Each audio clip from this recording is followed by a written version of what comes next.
What are you looking at, ass? The Staunch gang has spoken.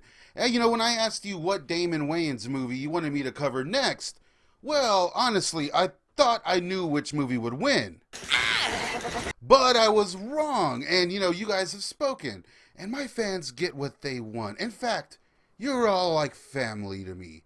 Like brothers, if you will. I am not your damn brother! Major Payne tells the story of all-around war hero Major Payne, who, when taken off the battlefield, finds himself in an existential crisis, until he gets the chance to mold some fresh new cadets at a local school, if he doesn't kill them first. The film would be directed by the Shape himself, Nick Castle, who was fresh out of the director's chair for the Dennis Menace movie from the 90s. I have fond memories for this film, as I'm sure we all do. I, for one, remember seeing the first half of this film about 100 times in high school, as apparently it was the only VHS the criminal justice teacher had.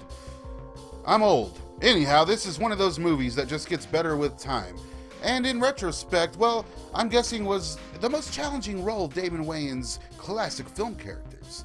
I mean, Wayans went through basically everything it takes to be a real Marine drill instructor and whatnot, really going all in, and his mannerisms and posture are commended by military personnel. In fact, it's been stated that, being a drill instructor requires you to be on your toes as far as roasting the cadets and whatnot.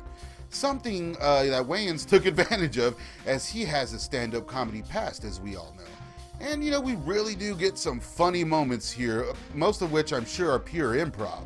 Major Payne would be the first starring role featuring Damon Wayans with Universal Pictures, although it wouldn't be his last. In fact, Bulletproof often gets referenced as one of Wayans' worst of his career. I'm guessing they have not experienced Marcy X.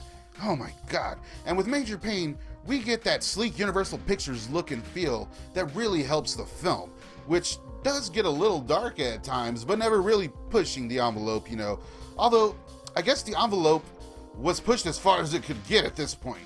I mean, Major Payne is a remake, and they swapped Charlton Heston with Damon Wayans. And yeah, it's a remake, but it's not the same at all. This is a Wayans film through and through, and it was an attempt to make a film that his kids could watch at the time. In fact, Damon Wayans Jr. talked about how his dad would come home from the set with that drill instructor mindset still, instilled in him, and he would just go off on his kids. Imagine your dad being Major Payne. Major Payne really aged well, and it continues to age well. And, little about it is irrelevant today. In fact, some of the tropes we see here were done seamlessly for it being a 90s movie, For instance, of all the 90s wrestler cameos in movies, this indeed is one of my favorites.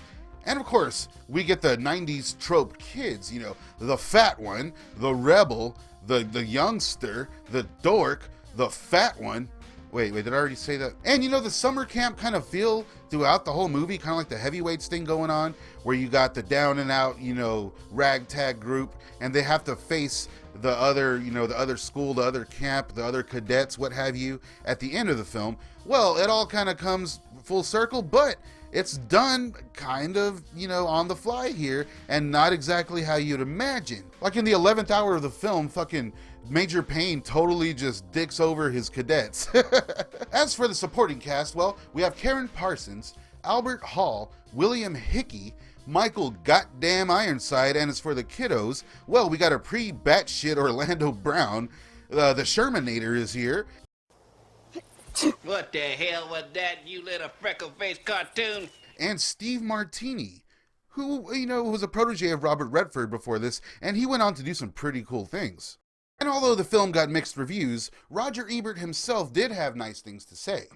Roger Ebert said, "Payne is played in the movie by Damon Wayans, and the best work he's done since the inspired In Living Color TV series." Ebert also stated, "Wayans is one of the most talented comic actors around, especially when he lets go and swings for the fences.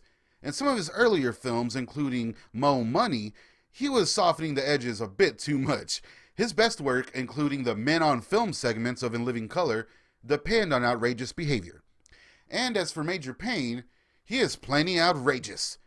Plenty outrageous, I like that. Roger Ebert, you're a good guy. Sometimes you don't get it wrong. You like to beat women? Don't never hit again. Hear me? The film debuted at number 2 at the box office, just behind Outbreak, with a gross of $7 million on its opening weekend.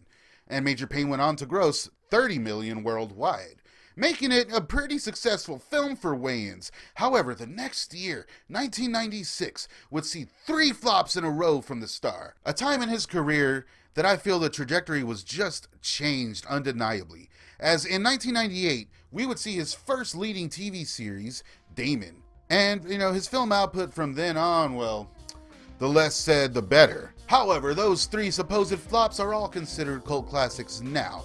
Shit, The Great White Hype is an underrated boxing satire, in my opinion. The only one of its kind, really. And Celtic Pride, well, while a little flat, and also, it was also the start of Judd Apatow's film career. And I mean, the cast here is fucking brilliant, seriously. Daniel Stern, goddamn, Dan Aykroyd. And honestly, as far as 90s basketball comedies, this one has them all beat.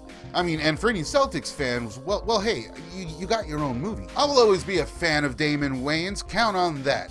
And I think he has a certain charisma that is really unmatched. I put him in the same performance class as like Steve Martin or Will Smith, as Damon Wayans can act with his eyes along with the best of them. Something that not every actor can do, comedic or otherwise.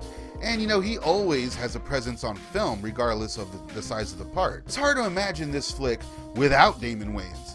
His presence here is so strong, I mean, and it's like that in all of his characters, obviously, but this one is the most character, if you know what I mean. And of all of his 90s characters, I'm willing to bet that Major Payne will go down as his most iconic. Up next, we'll be diving deep into the superhero gem that is Blank Man.